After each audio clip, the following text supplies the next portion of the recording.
Pharma పరిశోధనకు స్వాగతం. ఒక కొత్త మెడిసిన్ నిజంగా పనిచేస్తుందని మనకి ఎలా తెలుస్తుంది? అంటే ఎలా చెప్పగలం? దీనికి సమాధానం రెండు చాలా కీలకమైన పద్ధతుల్లో ఉంది. అవేంటంటే బ్లైండింగ్ మరియు ర్యాండమైజేషన్. వినడానికి ఇవి ఏవో టెక్నికల్ పదాల్లా అనిపించొచ్చు, కానీ ఇవి కేవలం పదాలు కాదన్నమాట. ఒక పరిశోధనలో పక్షపాతాన్ని పూర్తిగా తొలగించి మనకు స్పష్టమైన నిజమైన సమాధానాలిచ్చే రక్షకులివి. సరే, ఈ మొత్తం విషయాన్ని మనం 6 భాగాలుగా అర్థం చేసుకుందాం. ముందుగా అసలు సమస్య ఏంటో చూద్దాం. ఆ తర్వాత ఈ అద్భుతమైన పరిష్కారాల గురించి మాట్లాడుకుని అవి నిజ జీవితంలో ఎలా పనిచేస్తాయో కూడా తెలుసుకుందాం. ఓకే, మొదటి విభాగం విశ్వసనీయతకు పునాది. చూడండి, ఈ బ్లైండింగ్, ర్యాండమైజేషన్ ఎందుకంత ముఖ్యమని తెలియాలంటే ముందు మనం ఎదుర్కొంటున్న అసలైన శత్రువు ఎవరో తెలియాలి. ఆ శత్రువు పేరే బయాస్. అసలు ఈ బయాస్ అంటే ఏమిటి? చాలా సింపుల్గా చెప్తాను. ఆలోచించండి. 10 సార్లు బాణం వేశారనుకోండి. ఆ బాణాలు టార్గెట్ చుట్టూ అటూ ఇటూ చెల్లాచెదురుగా పడితే దాన్ని ర్యాండమ్ ఎర్రర్ అంటాం. కానీ మీరు వేసిన 10 బాణాలు కూడా ప్రతిసారి టార్గెట్కి కొంచెం కుడివైపునే పడుతున్నాయనుకోండి, అదే బయాస్. అంటే మీ గురిలో ఒక సిస్టమాటిక్ లోపం ఉందన్నమాట. ఇక క్లినికల్ ట్రయల్స్ విషయానికొస్తే ఈ బయాస్ అనేది ఒక మందు యొక్క ప్రభావాన్ని ఉన్నదానికంటే చాలా బెటర్గానో లేదా చాలా వర్స్ట్గానో చూపిచ్చేస్తుంది. మనకు కనిపించని ఈ శత్రువు అనేక రూపాల్లో వస్తాడు. ఉదాహరణకు, పేషెంట్లు తాము మంచి మందు తీసుకుంటున్నామని నమ్మినప్పుడు వాళ్లకు నిజంగానే కాస్త బెటర్గా అనిపించడం, లేదా రీసెర్చర్స్ వాళ్లు కోరుకున్న ఫలితమే రావాలని తెలియకుండానే ఆశించడం, ఇంకా ట్రయల్ మొదలయ్యేటప్పుడే గ్రూపులను సరిగ్గా బ్యాలెన్స్ చెయ్యకపోవడం, ఇవన్నీ కూడా ఫలితాలను పూర్తిగా తప్పుదారి పట్టిస్తాయి. మరి ఈ బయాస్ను ఎలా ఎదుర్కోవాలి? మన దగ్గరున్న మొదటి ఆయుధం బ్లైండింగ్. సింపుల్గా చెప్పాలంటే ట్రయల్లో పాల్గొంటున్న వాళ్లకు వాళ్లు ఏ ట్రీట్మెంట్ తీసుకుంటున్నారో తెలియకుండా దాచిపెట్టడమన్నమాట. ఇది మనుషుల అంచనాలు, నమ్మకాల ప్రభావాన్ని పూర్తిగా తొలగిస్తుంది. ఈ బ్లైండింగ్లో కూడా కొన్ని లెవెల్స్ ఉంటాయి.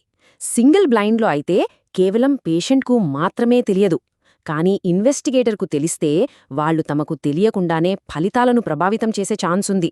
అందుకే డబుల్ బ్లైండ్ అనేది గోల్డ్ స్టాండర్డ్. అంటే పేషెంట్, ఇన్వెస్టిగేటర్ ఇద్దరికీ ఏమీ తెలియదు, ఇద్దరూ చీకట్లో ఉన్నట్టే. కొన్నిసార్లు అంటే సర్జరీ లాంటి వాటిల్లో బ్లైండింగ్ అస్సలు సాధ్యం కాదు. అప్పుడు ఓపెన్ లేబుల్ స్టడీస్ చేస్తారు. ఓకే, బ్లైండింగ్ ఏమో అంచనాల్ని కంట్రోల్ చేస్తోంది, బావుంది. కానీ ట్రయల్ మొదట్లోనే గ్రూపులు సమానంగా లేకపోతే అప్పుడెలా? సరిగ్గా అక్కడే మన రెండవ ఆయుధం ర్యాండమైజేషన్ రంగంలోకి దిగుతుంది. ఇది ట్రయల్ మొదలవ్వక ముందే నిష్పక్షపాతాన్ని తీసుకొస్తోంది. ర్యాండమైజేషన్ అంటే ఏమీ లేదు. ట్రయల్లో పాల్గొనే ప్రతి ఒక్కరిని ర్యాండమ్గా అంటే యాదృచ్ఛికంగా ఒక ట్రీట్మెంట్ గ్రూప్కు కేటాయించడం. దీనివల్ల ఏమవుతుందంటే వయస్సు, జెండర్, వ్యాధి తీవ్రత, ఇలా మనకు తెలిసినవి, తెలియనివి అన్ని ఫ్యాక్టర్స్ కూడా 2 గ్రూపుల్లోనూ దాదాపు సమానంగా పంపిణీ అవుతాయి. దానివల్ల మనం ట్రీట్మెంట్స్ ప్రభావాన్ని ఎలాంటి పక్షపాతం లేకుండా పోల్చగలుగుతాం. అయితే ఈ ర్యాండమైజేషన్ చేయడానికి కూడా కొన్ని తెలివైన మార్గాలున్నాయి.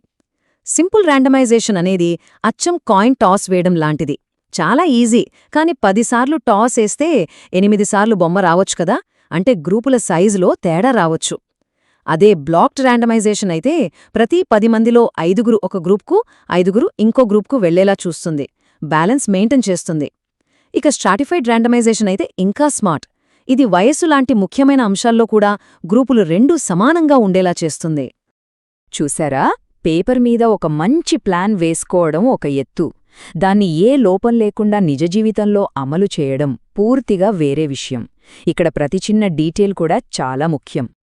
ఉదాహరణకు, ఒక మంచి ప్లెసీబో తయారు చేయడమంటే అది చూడటానికి, రుచికి, వాసనకి అచ్చం అసలు మందులానే ఉండాలి. ఇక కేటాయింపు గోప్యత అంటే ఎక్కడో 100 మైళ్ల దూరంలో ఉన్న సెంట్రల్ ఫార్మసీ నుంచి కంప్యూటర్ ద్వారా కేటాయింపులు జరగాలి. అంతేకాదు, ఎమర్జెన్సీ ప్లాన్స్ కూడా చాలా కీలకం. అనుకోకుండా ఒక పేషెంట్కు సీరియస్ సైడ్ ఎఫెక్ట్ వస్తే వాళ్లు ఏ మందు తీసుకుంటున్నారో నిమిషాల వ్యవధిలో తెలుసుకోగలగాలి. థియరీ ఎంత పర్ఫెక్ట్గా ఉన్నా సరే రియల్ వరల్డ్ ఎప్పుడూ కాంప్లికేటెడ్గానే ఉంటుంది. సో ఈ పద్ధతులను అమలు చేసేటప్పుడు కూడా కొన్ని పెద్ద సవాళ్లే ఎదురవుతాయి. ఇప్పుడు చాలా కీలకమైన ప్రశ్న. ఒకవేళ బ్లైండ్ బ్రేక్ అయితే ఏం జరుగుతుంది? అంటే ఒక పేషెంట్ లేదా డాక్టర్ తాము ఏ ట్రీట్మెంట్ తీసుకుంటున్నామో కనిపెట్టేస్తే ఆ ఒక్క క్షణంలోనే బయాస్ మళ్లీ లోపలికొచ్చేస్తుంది. ఇక ఆ స్టడీ విశ్వసనీయత మొత్తం ప్రమాదంలో పడిపోతుంది. కొన్నిసార్లు ఒక మందుకున్న ప్రత్యేకమైన సైడ్ ఎఫెక్ట్స్ వల్లే అది ఏ మందో తెలిసిపోతుంది. ఒకేసారి అనేక దేశాల్లో ఎన్నో హాస్పిటల్స్కి సరైన మందుల్ని పంపించడమనేది చాలా పెద్ద లాజిస్టికల్ ఛాలెంజ్. వీటన్నిటికీ మించి ప్రతి స్టెప్లోనూ కఠినమైన నైతిక, రెగ్యులేటరీ అనుమతులు తప్పనిసరి. ఇన్ని సవాళ్లు ఉన్నప్పటికీ ఈ సూత్రాలను పాటించడమనేది అత్యంత అవసరం. ఎందుకంటే బ్లైండింగ్ మరియు ర్యాండమైజేషన్ ఈ రెండూ వైద్య పరిశోధన అనే భవనానికి పునాది స్తంభాలు లాంటివి. కాబట్టి చివరగా మనం ఏమి నేర్చుకున్నాం? బయాస్ అనేది ఏదో కావాలని చేసే తప్పు కాదు, అది మానవ స్వభావంలో ఒక భాగం. సరిగ్గా అందుకే మనకు బ్లైండింగ్, ర్యాండమైజేషన్ లాంటి శక్తివంతమైన పద్ధతులు కావాలి. ఇవి కేవలం రూల్స్ కాదనమాట, మనం పేషెంట్లుగా, డాక్టర్లుగా, సైంటిస్టులుగా నమ్మే ఆధారాలను నిర్మించే పునాది రాళ్లివి. ఈ పునాది సరిగ్గా లేకపోతే వైద్యరంగంలో పురోగతి అనే భవనం కూలిపోతుంది. మాతో చేరినందుకు ధన్యవాదాలు. ఫార్మా పరిశోధన మీ అభ్యాస భాగస్వామి.